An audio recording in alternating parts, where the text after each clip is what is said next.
Ya, shalom. Selamat siang dan saya mengucapkan selamat tahun baru 2026. Kiranya tahun baru catatan Tuhan juga tetap ada pada kita semua yang percaya kepada Dia. Nah, pada siang hari ini saya akan membahas satu konten yang menarik untuk mengawali masuk tahun 2026, walaupun ini sudah beberapa hari ya di tahun 2026 di Januari. Saya memberikan judul konten dengan judul Supremasi Kristus, Jawaban Allah atas krisis zaman. Apa itu supremasi Kristus? Supremasi Kristus adalah keunggulan, keberkuasaan Tuhan, kemahakuasaan Tuhan untuk memegang segala sesuatu, mengontrol segala sesuatu, termasuk manusia, termasuk dunia ini, bumi ini, termasuk semua sisi daripada kehidupan manusia. Itu yang dikatakan supremasi Kristus. Nah, saya akan kutip dulu apa yang dikatakan oleh Rasul Paulus ya di dalam Kolose 1 ayat 17 ya sebagai pengantar. Ia ada terlebih dahulu dari segala sesuatu dan segala sesuatu ada di dalam Dia. Ini dikatakan oleh Paulus kepada jemaat di Kolose ya. Sekali lagi ya, ia ada terlebih dahulu dari segala sesuatu. Nah, Bapak Ibu dikasih Tuhan ya. Kalau kita lihat ya, orang berpikir, banyak pengamat mengatakan juga bahwa tahun 2026 tahun yang tidak menentu. Ekonomi ada yang mengatakan terseok ya, harga-harga naik. Dikatakan bahwa masa depan itu sepertinya nggak jelas ya, seperti itu. Nah, lalu bagaimana kita bisa menyikapi hal-hal seperti ini kalau memang dunia tidak bisa pasti? Saya mau katakan bahwa memang dunia ini, segala sesuatu yang dunia ini bisa digoncang. Sekali lagi bisa digoncang. Karena kenapa? Ya, dunia ini memang sudah semakin tua dan juga pengaruh dosa ya. Dan juga itu mempengaruhi ya, seperti itu. Tetapi kita lihat dengan judul konten tadi bahwa supremasi Kristus mengatasi segala krisis zaman, bahkan di tengah krisis zaman seperti itu. Nah, kita lihat juga bahwa ketika dunia ya bicara tentang resesi, ketika dunia bicara tentang PHK besar-besaran, ekonomi memburuk, atau mungkin juga bicara tentang ketidakpastian, pengamat mengatakan ini dan itu, ditambah lagi dengan ada beberapa peramal-peramal atau mungkin yang mengatakan makin buruk, terutama bangsa dan negara kita ya. Itu hal-hal yang boleh saja mereka mengatakan hal itu. Tapi bagaimana dengan kita sebagai orang Kristen yang percaya kepada Yesus ya? Kita harus bicara tentang supremasi Kristus. Kenapa bicara tentang supremasi Kristus? Bicara tentang Tuhan berkuasa atas itu semua. Itu penting ketimbang kita bicara tentang yang hal-hal yang negatif tadi itu. Karena kenapa? Kalau kita bicara tentang supremasi Kristus ya, tapi tidak memahami maknanya apa.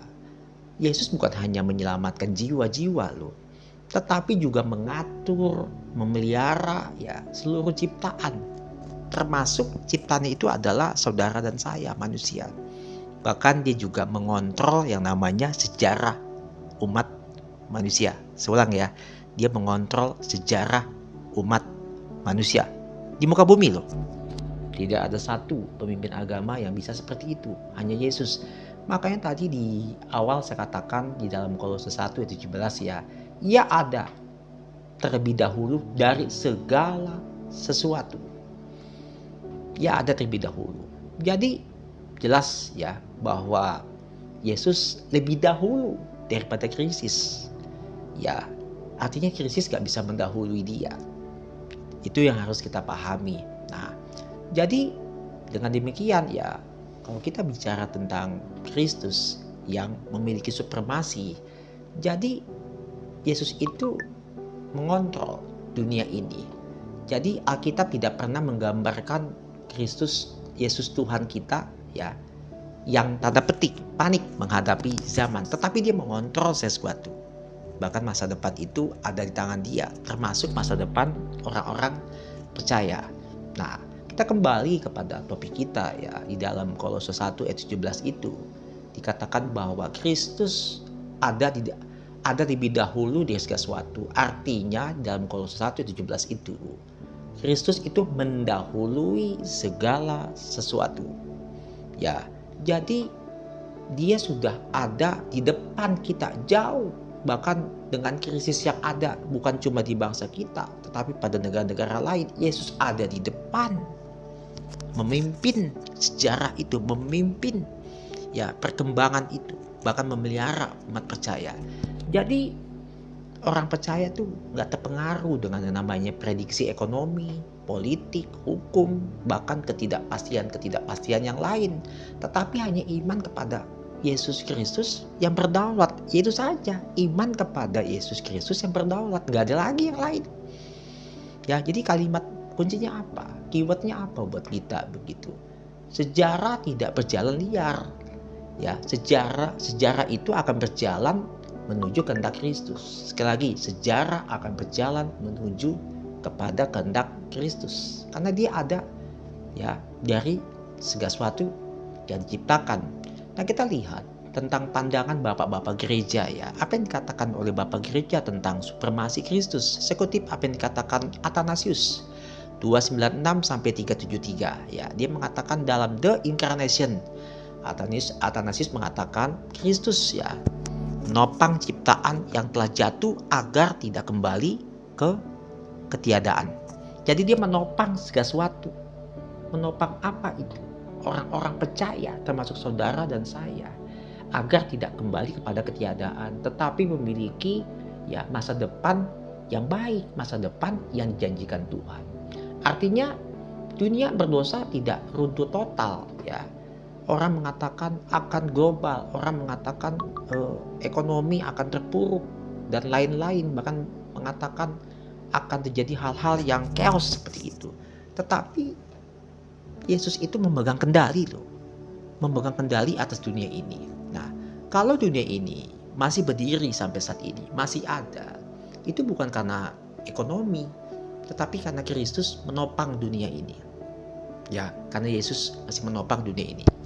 Itu yang dikatakan oleh Athanasius ya. Kita lihat apa yang dikatakan oleh Agustinus ya, atau Santo Agustinus 354 sampai dengan 430 dalam The City of God ya. Agustinus membedakan ya civitas terrena, kota dunia, dan dikatakan bahwa kota dunia itu penuh krisis dan ketidakpastian. Dan satu lagi civitas Dei ya, kota Allah ya, berdiri atas kedaulatan Allah. Nah, orang percaya itu bukan berdiri di atas dunia, tetapi di atas kedaulatan Allah. Perhatikan hal itu. Orang percaya berdiri di atas kedaulatan Allah. Kenapa? Karena kota dunia bisa runtuh, tetapi kota Allah, kedaulatan Allah tidak mungkin runtuh.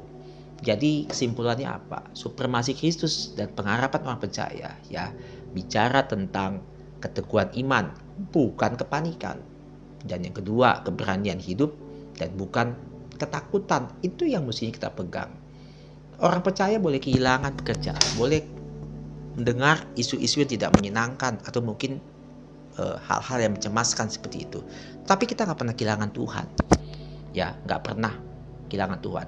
Krisis boleh saja mengguncang hidup setiap orang, termasuk orang percaya. Tetapi nggak bisa mengguncang Kristus yang olehnya kita ke sana berlindung, percaya kepadanya. Dan tahun 2026 ini ya yang sudah kita masuki, orang boleh mengatakan ketidakpastian, dunia krisis silih berganti, tetapi gereja ya saudara dan saya akan berkata Kristus tetap berdaulat, tetap memerintah, Kristus tetap menopang hidup kita. Jadi hidup bukan karena stabilitas dunia, tetapi pada supremasi Kristus. Demikian kiranya renungan singkat di awal tahun ini boleh menguatkan saudara dan saya maju terus dalam Tuhan. Sampai kita bertemu lagi, jangan lupa sekali mengikuti Yesus, kita ikut Yesus untuk selama-lamanya. Soli Deo, Gloria, Tuhan Yesus memberkati. Shalom.